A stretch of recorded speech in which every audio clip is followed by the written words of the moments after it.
Alright, you've been telling me for months that I need a 4-link. Why?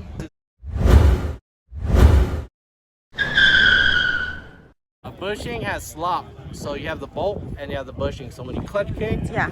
it absorbs all the shock. Yes. With the 4-link, it's solid. So when you clutch kick, it's solid. All the power gets to the rear end, to the axles, to the tires, and it makes your clutch kicks more effective. It's louder, but it's a trade-off because right when you get on the gas, it's very responsive. You feel it right away. Okay, the downfall with the Heim joint is they're noisy. But that only matters if you're like a street car, it's your daily and the noise bothers you. This is a track car, so we don't care.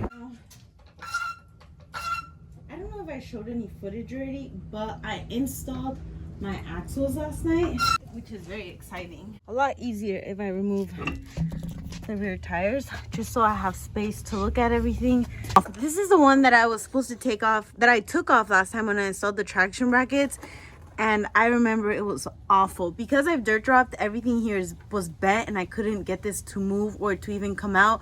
So I had to pry on it and hammer it, and I did an okay job, but I'm pretty sure I'm going to struggle again today. There's another one right over here. So I don't know if you can see that. 1, 2. Then if we go on this side, there's one right there. And then there's another one up here, right there. So those are all 4. I took off the traction brackets because I felt like I was having issues with the car. I wasn't sure if it was the traction brackets, but it wasn't. I took them off and I felt no difference. So I'm going to put them back on because they help with wheel hop as well. And since I'm already removing these, I might as well install the traction brackets here. I know that you're supposed to feel the difference as a driver, and it's also supposed to help with wheel hop. That's what they look like right there. This is the hardware.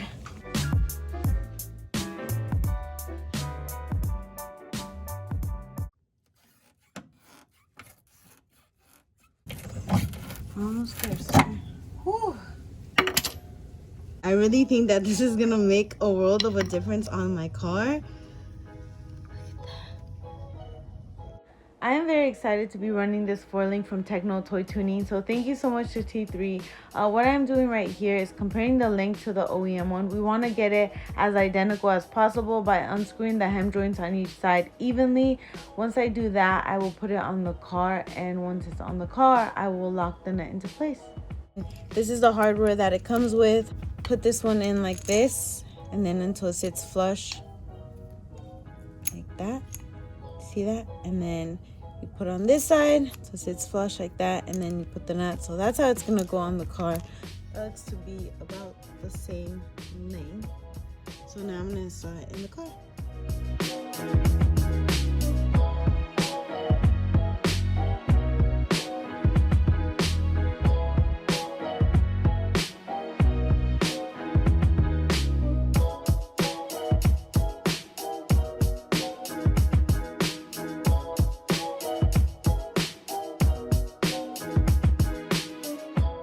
I had to pry it open and file it down and do a lot of adjustments just to get this link in, and that's because of the dirt drops I've done. The other side was not as bad, but it still took a lot of time. I don't know how long I was here last night, and I didn't end up finishing because I went driving to the mountains. This is how I have my traction brackets installed. These are also from T3 Techno Toy Tuning.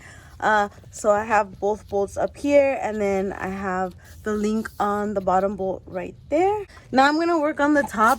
I'm gonna start off by taking this bolt here, and then there's another bolt on this side, and the link should come off.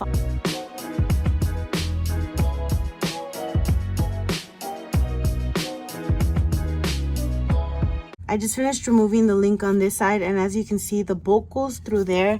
So it has a really long, where is it? It has a really long bolt. These are the other ones that I've taken off, so normal size. Here's the link right here.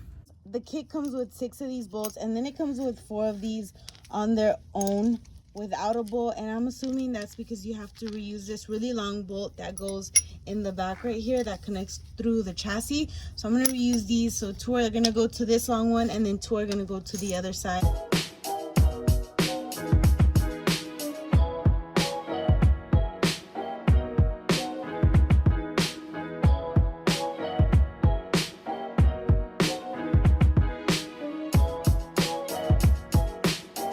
There it is. There's one and there's two. They're not fully tight on the other side. I still have to tighten the nuts, but they're in there.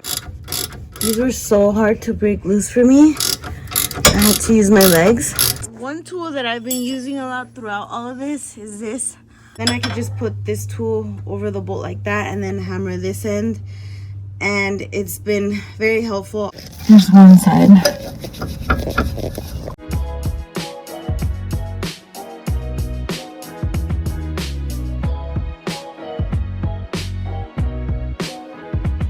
So I needed to tighten the nut on the link up here, and the only tool I had was really long, so I cut it and it worked. Here's a 4-link all installed with the traction brackets. There's a lower 4-link, the upper one right there, that side, and then the upper one on this side. Also, Kelvin installed the V-band for me in the last video, so if you haven't seen that, go check it out. Thank you so much to him for installing that. Thank you so much to Techno Toy Tuning for helping me out with the 4-link. I did take it to the track. Unfortunately, my LSD was being wonky, but let me tell you that I felt a huge difference on the car. Like, I can actually, it's hard to explain, but I could feel the car, if that makes any sense. So I'm very excited to get this fixed so I can feel the full effect of this 4-link. Thank you guys so much for watching. Please like this video, leave me a comment, and I'll see you in my next video. Bye.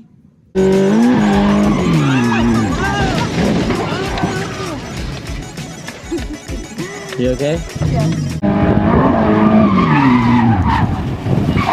Oh no! Woo! Woo! Good save, girl. Good save. What's going on here, girl? My starter's taking a shit. Are you hitting the starter?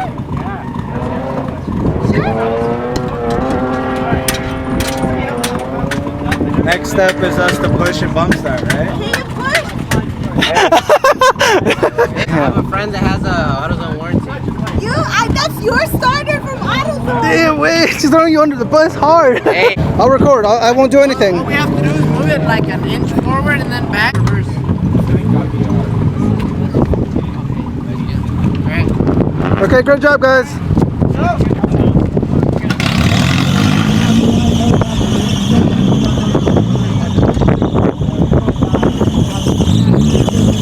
Yeah, look at that. Fans helping out. Stephanie drifts.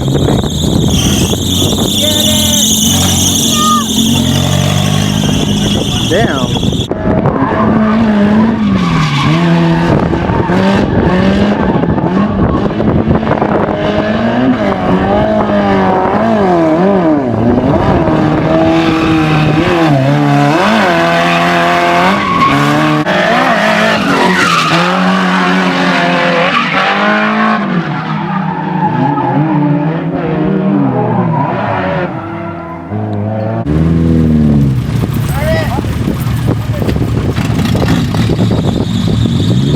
Yay, good job.